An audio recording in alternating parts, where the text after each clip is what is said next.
Trial of the 3 Jamaica Defense Force soldiers charged with the murder of Chartered Accountant Keith Clark.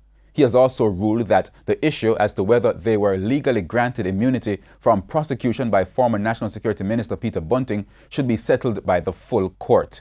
Justice Brown handed down his ruling this morning after reserving his decision on Monday. However, prior to the ruling to stay the trial, there were more fireworks. Director of Public Prosecution DPP Paula Llewellyn rose and again urged Justice Brown not to stay the trial.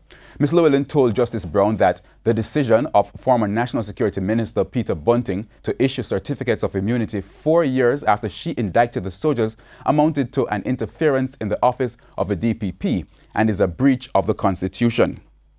She argued that the regulations used by the minister to sign the certificates of immunity had expired on June 30, 2010. Therefore, the certificates are not valid. She, however, stressed she exercised her constitutional powers to indict the JDF soldiers in 2012, and for the minister to sign the certificates of immunity is a clear interference of her powers to initiate the prosecution in the matter. Now, she said Mr. Bunting's decision cannot erase her decision to indict the soldiers. This, however, drew a sharp response from attorney Paul Beswick, who is representing the JDF soldiers. Mr. Beswick slammed the DPP and urged her to stop accusing the minister of corruption. Meanwhile, one defense attorney believes Jamaica should now take the opportunity to rethink the immunity provisions granted under states of emergency. The call follows this week's development in the Keith Clark murder trial that the 3 JDF soldiers accused were granted immunity. Keith Clark was shot dead in his house in St. Andrew in 2010 during the hunt for then-fugitive Christopher Dudus Coke. The immunity was granted by former National Security Minister Peter Bunting 6 years after Clark's death. Now, speaking on TVJ Smile Jamaica on Wednesday, attorney-at-law Bert Samuel noted that every state of emergency has the same regulation that protects soldiers from prosecution. 45 of the 2018 regulations give the minister power to give immunity to the security forces. But I've never heard new. that this has been done. I'm asking. Well, again. They've never relied on it, but they've Right. always been using it. It started in 1976, the first state of emergency in modern times. And the regulations were from then. The state of emergency, Jamaicans feel that when crime is bad, we should give the security forces power. Major at the time felt that his men needed protection. The soldiers say, we're not going in unless if we kill people, we want immunity. And therefore the morale of the soldiers during a time of war, because the state of emergency is basically a state of war, the soldiers feel that they need this protection if they're going to go into areas. Mr. Samuels adds that Indicom was barred from doing an investigation because of the soldiers' immunity. Indicom could not look at those rifles because of that immunity. So it has an impact on Indicom too. You know, the public needs to know that the immunity prevents Indicom from carrying out its usual investigations. This is what happens in a state of emergency. In other news, the Security Ministry says more plans are in place to boost security at the island's ports. This as more concerns are being raised about Jamaica's safety against acts of terrorism. Speaking at the opening of the 10th Caribbean Regional Intelligence Conference on Tuesday, National Security Minister Dr. Horace Chang pointed out that as it is now, it's easy for terrorists to come through the nation's ports posing as tourists, which is a cause for concern. But that also makes us exposed. It means that it's very easy for someone else to come in with a friend and do something very unfriendly. And those are the kind of issues that have to occupy the mind of those of us at the political level as to what we do to ensure that nothing really happens. And that revolves around the work that you do in this conference together and how we collaborate. As small islands, the need for collaboration, for cooperation, and exchanging information. The minister, however, noted that the government is looking to have more specialized forces to deal with crime and intelligence. He noted that there are some hindrances. As a small island, it's not easy to have too many of those. And I suspect for some of my sister islands in the Eastern Caribbean, it's even more challenging. But we have to keep evolving our security services to deal with the emerging challenges that we're discussing, along with increasing complexity at the local level. Organized criminal organization is in Jamaica. significant major criminal organizations. And once they get to a certain size, like any business, they link with international operations as well. A man has been charged with last Friday's fatal stabbing of a former cop, 66-year-old Homer Davis in Seaview Farm, Port Antonio, Portland. 31-year-old Ajardo Lawrence, who was held shortly after the killing, has been charged with first-degree murder. He's scheduled to appear before the Portland Parish Court today. Mr. Davis, who resides in Paisley Gardens, Port Antonio, was killed when he intervened in a dispute between Mr. Lawrence and his former girlfriend. The former cop, was stabbed several times in the head and upper body. Detectives in St. Anne have made another major breakthrough in their investigations into the murder of Chinese businessman 28-year-old Teng Fei Cheng this year. Mr. Cheng was shot dead on February 26 as he sat in his parked vehicle at his business place in Brownstown.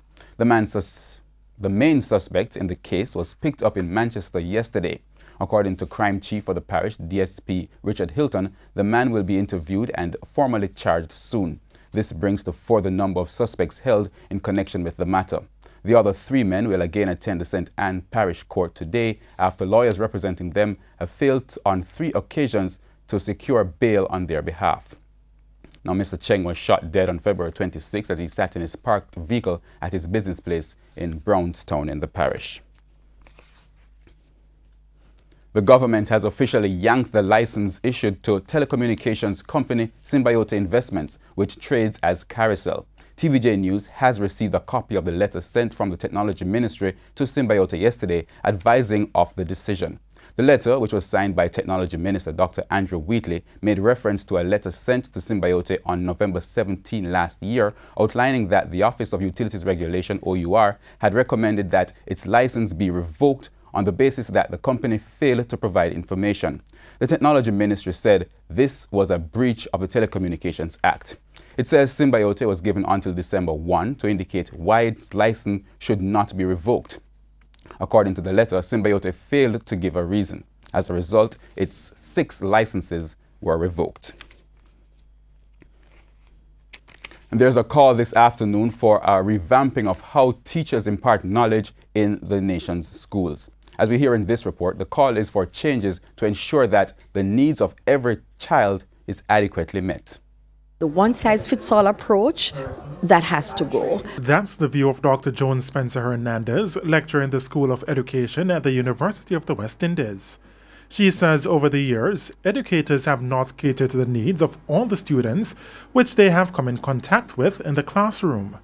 This, she notes, can be a major issue. When we focus on the needs of the child rather than the curriculum being the center of the classroom programs, and we assess the children and we are aware of where they are functioning, what their levels of functioning are, then we are able to differentiate instruction to meet the needs of the different groups of learners in the classroom. Dr. Spencer Hernandez also believes that educators should not pressure students in attaining a number of passes in the exit exams, as there are a number of other alternatives. Everybody doesn't have to exit with 8 or 6 or whatever the number is of CXCs. Those who are not able to do some of these exams, we have many other pathways.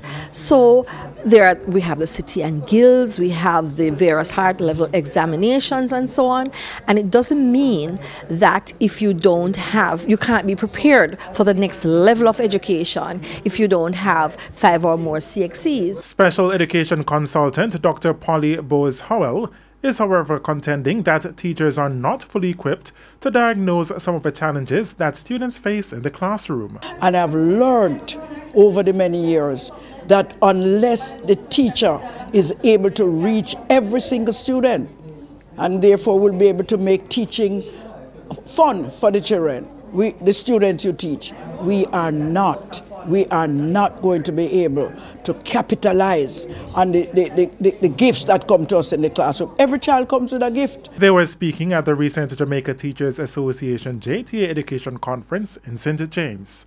O'Shane Masters, TVJ News. There are calls from residents and business operators in Western Jamaica for a more coordinated approach to rectifying the situation at the Cornwall Regional Hospital in St. James.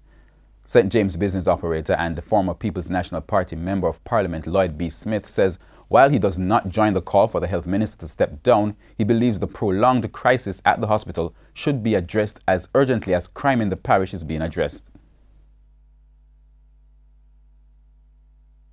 This is also a matter of great emergency, and I would love to see the same level of attention being given. I would also want to see where the Prime Minister himself takes the initiative of having something similar to the Vale Royal talks, where himself and the leader of the opposition and other major stakeholders sit in a room and come up with an overall Marshall Plan. Mr. Smith is also suggesting that overseas assistance should be sought either in rectifying the problem or providing an alternative health facility while the problem is being fixed. Why, for example, can't we try and get a hospital ship for the interim between now and the end of the year? There are several hospital ships out there that have tremendous capability to provide some of the well-needed services. Why don't we look at that as well? And there has been the suggestion as to the extent to which we can upgrade and man the clinics, get more qualified doctors into the clinics. And it's time now for a look at what's coming up in this evening's Health Report.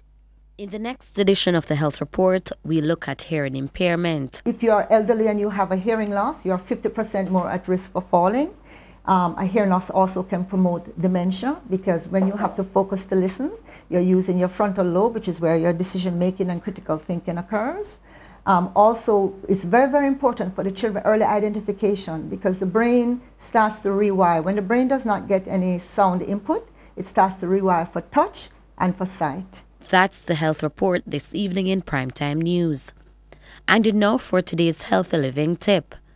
To reduce your risk of permanent hearing damage, you can turn down the volume on your stereo, TV, and headset on your music player.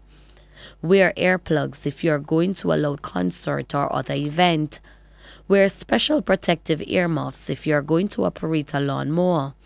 See your doctor right away if you suspect any problems with your hearing. And get your hearing tested on a regular basis. And we go now to news overseas. In the United States, there could be another firing of a top Republican.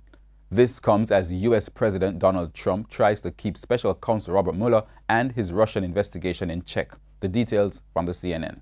Our team has learned that the president's consideration of firing Rod Rosenstein has gained urgency following the raid of the office of the president's personal lawyer. Sources familiar with this matter say this is one of several options on the table right now, including going so far as to fire Attorney General Jeff Sessions as well. This is what the president is weighing. Now, officials say if Trump acts, Rosenstein is his most likely target because installing a new deputy attorney general could provide the check on Mueller that Trump is seeking.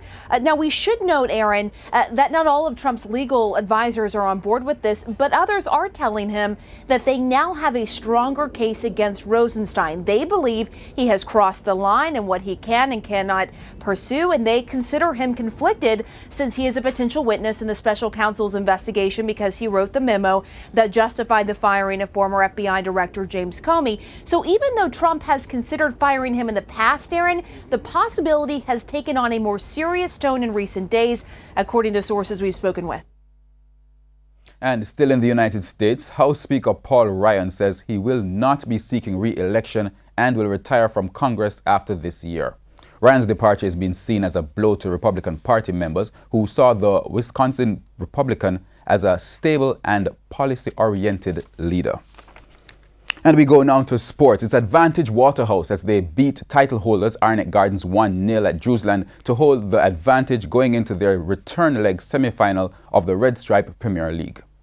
The last time Waterhouse and Arnett Gardens met at this stage of the competition, it was Waterhouse who came away victors. So history beckoned and Waterhouse made their intention clear from early as Arnett saw their foundation shaken by a Kemar Beckford header.